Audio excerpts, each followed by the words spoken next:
Single agency information sharing, what you need to know. In 2014, Part 4 of the Children and Young People Act embedded the role of the named person, and with it, a duty to share wellbeing information.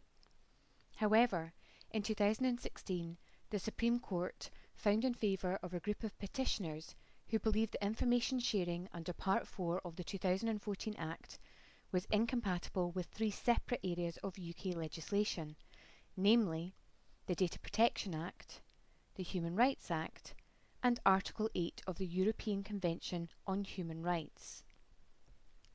In June of this year, the Scottish Government responded with the launch of the Children and Young People Information Sharing Bill, to be accompanied by a statutory code of practice to help address the issues raised by the Supreme Court ruling and support consistent information sharing in Scotland. The new bill introduces several changes to the information sharing provision in the 2014 Act. These include a duty on practitioners to consider if sharing information will promote, support, or safeguard the well-being of a child or young person, to ensure information is shared in a way that is compatible with the Data Protection Act, and a power to share information in connection with a child's plan when the previous two expectations are met.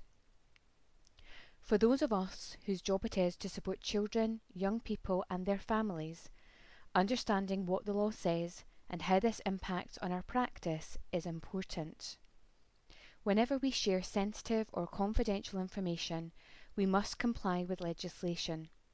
We do so by making sure we have informed consent to share information from either the young person or their parents and carers. Informed consent means there's been an active dialogue between the child, young person and their parents or carers. We must be clear about what will be shared, who we're sharing information with, how it will be shared, and when it will be shared. Only once all of this has been made clear can informed consent be given freely by the person providing it. For children under 12, this will always be their parents or carers. If the child is 12 or over, then they may provide their own consent, provided they are considered capable of understanding the full implications of what sharing the information might be. The person providing consent must sign an appropriate plan, note of action, or supporting document.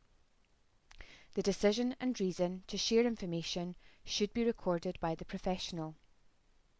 If further sharing is necessary with another professional or supporting service, a new consent must be sought before this sharing can happen.